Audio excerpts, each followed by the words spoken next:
فبأي آلاء ربكما تكذبان.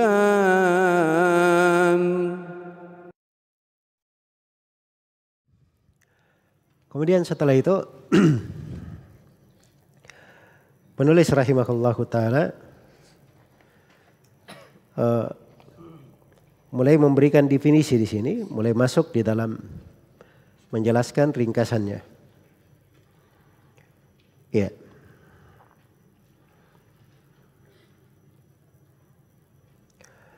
Baik. Kita di halaman 6 ya dari buku panduan. Itu definisi dan pembagian khabar. Kata Ibnu Hajar rahimahullahu taala, fa'aqulu al-khabaru imma yakuna lahu turukun bila adadin muayyan aw mahasrin bima fawqa itsnaini aw bihima aw biwahid. Iya. Fal awwalul mutawatiru al-mufidu lil ilmi al-yaqini bi syurutihi. Watsani al-mashhuru wa huwa al-mustafidu ala ra'yin. Watsalitsu al-aziz wa laysa syartan lis-sahihi khilafan liman za'ama. Warabi'ul gharib wa kulluha siwal awwali ahadu. Iya. Kata beliau rahimahullah, maka saya katakan al-khabar. Khabar itu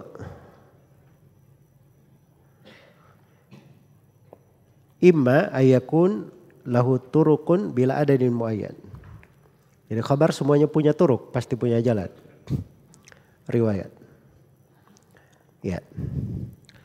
Nah, jalan riwayatnya ini kadang jumlahnya tidak tertentu, banyak jumlahnya tapi tidak tertentu.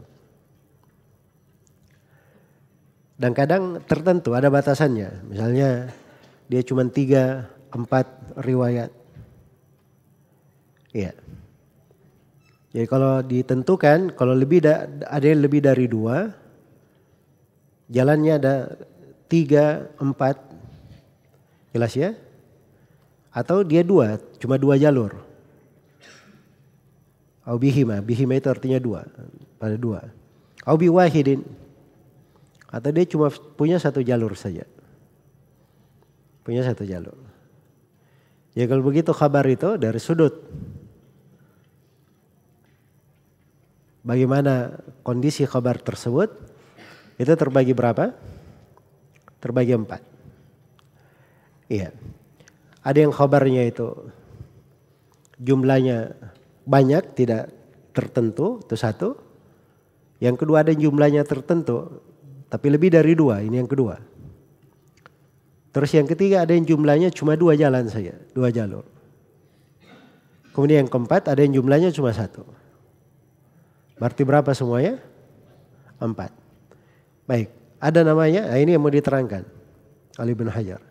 Fal awwalu, yang pertama yang mana ini? Hah?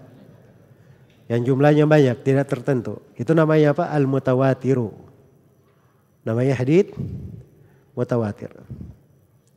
Baik. Kemudian yang kedua, begitu masuk ke mutawatir, beliau sebutkan hukum mutawatir. Al-mufidu lil ilmi al-yaqini bi syurutihi. Dia memberi faedah ilmu al-yaqini. Tapi dengan syaratnya. Ada syaratnya. Baik. Nah, di sini mukhtasar ya, Ibnu Hajar tidak sebut apa syaratnya. Makanya diminta lagi supaya beliau syarah buku ini. Nah, itulah Nuzhatun Nadhar. Di Nuzhatun Nadhar beliau sebutkan syaratnya. Nanti kita akan terangkan. Baik, nama yang kedua. Nama yang pertama mutawatir. Yang kedua ini apa? Watsani. Yang mana tadi yang kedua? Jumlahnya terbatas, tapi berapa? Lebih dari 2. Nah, lebih dari 2 itu apa? 3 dan seterusnya begitu kan? 3 dan seterusnya tetapi tidak sampai ke tingkatan mutawatir. Kalau sampai ke tingkatan mutawatir, nah itu berarti mutawatir namanya. Jelas ya? Baik. Al-masyhur ini beliau katakan wa huwal mustafidu ala ra'yin. Ada nama lainnya, al-masyhur. Nama lainnya disebut dengan nama al-mustafid. ala ra'yin, menurut salah satu pendapat. Baik.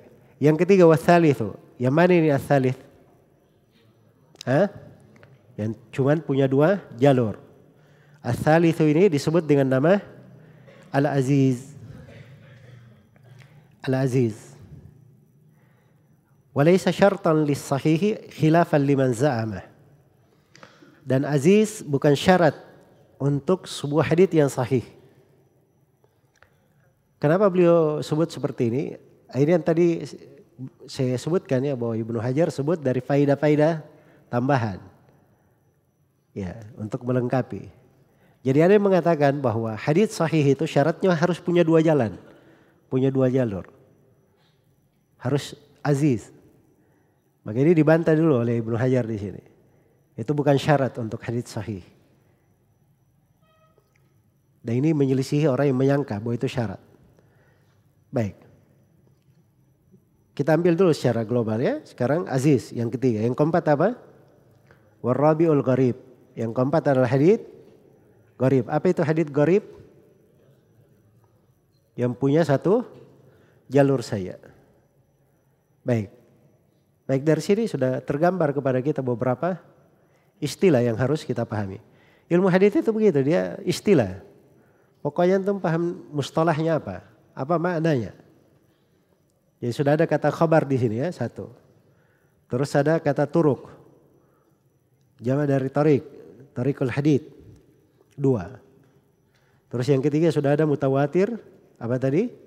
Masyhur, terus aziz dan ahad atau gharib. Baik, ini sudah 6. Nah, ternyata ada istilah lain lagi. Wa kulluha siwal awwali ahadun.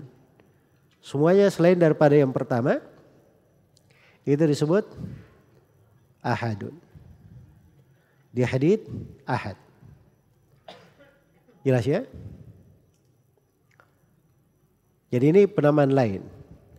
Jadi kalau dibuat pembagian, khabar itu bisa dibagi 4 secara terperinci. Bisa dibagi 2 secara global. Kalau pembagian 2-nya khabar terbagi 2. Mutawatir dan apa? Ahad. Ahad itu apa? Ada 3. Masyhur, aziz, dan gharib. Tapi kalau dibagi setelah terperinci, dikatakan bahwa khabar itu terbagi berapa? 4. Mutawatir, masyhur, aziz, dan gharib. Baik, jelas sampai sini? Oke, ini sudah kita lingkup di ucapan Ibnu Hajar ini banyak pembahasan. Makanya saya poinkan di sini ada 14 pembahasan. Ada 14 pembahasan. Pembahasan yang pertama, definisi khabar. Definisi dari al-khabar. Jadi kata Ibnu Hajar rahimahullahu ta'ala al-khabar. Ibnu Hajar berikan definisi. Definisinya dalam bentuk pembagiannya. Memang begitu ya, dalam mendefinisikan itu kadang sesuatu ketika seorang mendefinisikan, dia memberikan pada hal tersebut apa yang memang ada di dalam definisinya. Iya, dia terlingkup pada definisi tersebut. Jadi kadang disebut dengan kata ringkas dan kadang disebut sesuatu itu secara terperinci. Itu di dalam mendefinisikan. Jelas ya? Ya, kalau ada yang bertanya 10 hari pertama itu apa? Jadi mungkin dia bisa katakan 1, 2, 3 sampai 10 itu terperinci. Atau bisa dia globalkan bahwa itu 1/3 dari bulan yang pertama, atau dia bilang angka 1 sampai 10. Begitu saja. Kan bisa dia buat berbagai definisi. Jelas ya? Baik. Jadi itu yang dimaksudkan. Adapun khabar itu kalau definisikan secara bahasa, khabar itu secara bahasa adalah apa yang dinukil dan dibicarakan. Kan itu khabar. Ada kabar bahwa terjadi kebakaran di sana misalnya. Itu kan sesuatu yang dinukil dan dibicarakan. Itu disebut apa? Khabar. Iya. Baik. Dan di sini Ibnu Hajar rahimahullahu taala itu tidak memberi definisi khusus untuk khabar ini di matanya. Ya, tetapi di Nukhbatul Fikr atau di Nushatun Nadhar di syarah beliau, Ibnu Hajar menyebutkan, kata beliau, al-khabaru inda ulama'i hadzal fan muradifun lil hadits. Al-khabar menurut ulama di bidang ini, maksudnya di bidang mustalah, itu muradiful lil hadits. Artinya sama dengan hadits. Sama dengan hadits. Baik. Di sini beliau katakan bahwa khabar itu sama dengan hadits. Di dalam maknanya. Kemudian beliau katakan, wakila al-haditsu ma ja'ani Nabi sallallahu alaihi wasallam wal khabaru ma ja'an ghairihi. Dan ada pendapat lain, kila. Iya. Kila. Jadi ketika disebut kila, itu seakan-akan pendapat kedua ini dilemahkan oleh Ibnu Hajar. Ada yang mengatakan bahwa khabar itu khusus apa yang datang dari Nabi sallallahu alaihi wasallam. Hadits apa yang datang dari Nabi sallallahu alaihi wasallam, dan khabar apa yang datang dari selain Nabi sallallahu alaihi wasallam. Iya. Baik.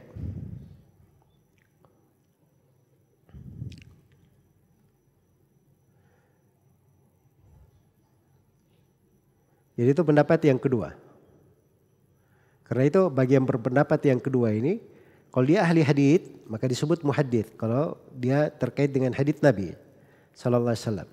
Kalau beritanya dari selain Nabi itu disebut akhbari. Disebut akhbari. Jadi dibedakan. Ini bagi siapa yang membedakan. Iya. Dan ada pendapat yang ketiga beliau sebutkan di syarahnya, tapi itu enggak terlalu penting ya. Karena intinya bahwa khabar dan hadits itu kadang maknanya sama di kalangan ahli hadits.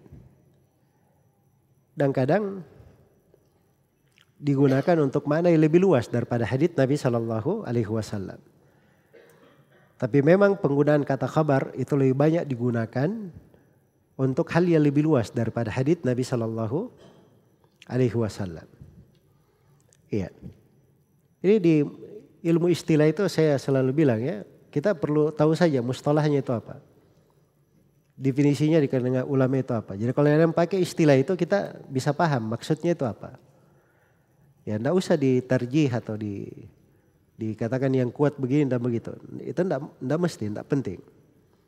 Tapi kita tahu bahwa memang ini ada beberapa pendapat di dalam hal tersebut. Iya. Jadi ini beliau terangkan tentang definisi al-hadits. Kemudian kata beliau rahimahullahu taala, setelah mendefinisikan tentang atau setelah berkata al-khabar, imma yakun lahu turukun bila adadin muayyan.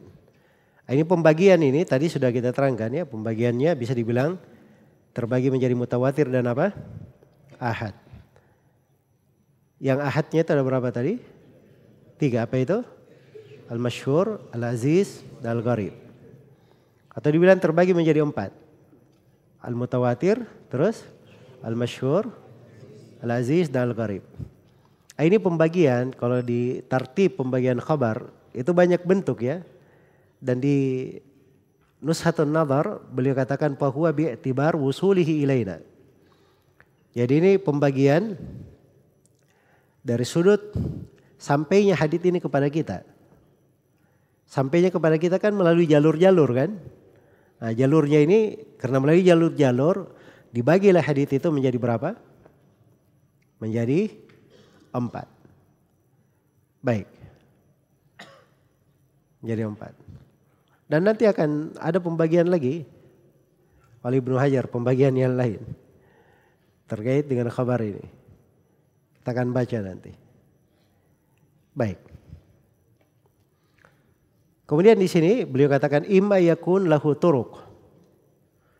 Baik, ini istilah lain. Nah, itu sudah masuk di pembahasan yang kedua tadi ya, pembagian khabar ditinjau dari bentuk sampainya kepada kita.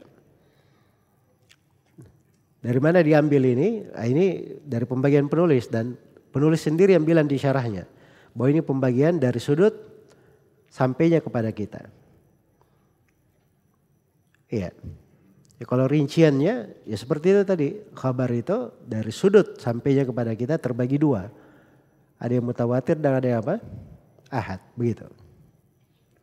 Baik, secara pembahasan yang ketiga, definisi turukul hadits dan sanad hadits.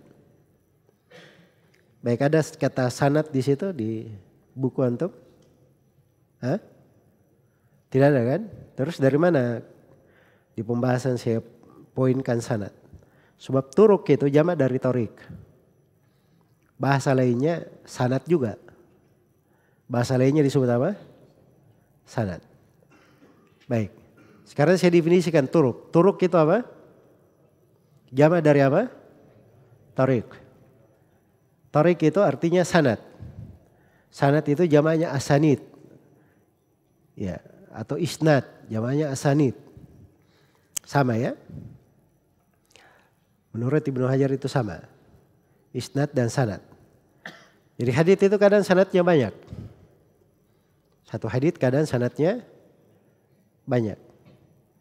Kadang dalam satu riwayat sanadnya banyak. Iya. Misalnya hadits Abdullah bin Umar radhiyallahu anhuma tentang masalah melihat hilal untuk masuknya Ramadan. Datang dalam berbagai sanad, jalur. Ada dari riwayat anaknya, ada dari riwayat Nafi', dan ada dari riwayat yang lain. Jelas ya? Ya kadang jalurnya banyak, sanadnya banyak. Iya. Apalagi kalau dia mutawatir. Itu satu sahabat saja bisa banyak sanadnya. Apalagi kalau dihitung ke mutawatirnya. Banyak sahabat yang meriwayatkan. Iya, banyak sahabat yang meriwayatkan. Ya karena dia punya banyak sanad. Dia punya banyak sanad. Baik. Nah, kalau kita sudah tahu apa itu torik, itu jalur ya mengantar. Karena hadits itu ketika kita mau nyampe kepada teks dari riwayat, ucapan Nabi Sallallahu Alaihi Wasallam atau ucapan sahabat, ucapan tabiin, itu pasti ada jalur yang menyambungkan ke sana. Ada jalur yang menyambungkan ke sana. Itulah yang disebut dengan apa? Disebut dengan sanad. Iya.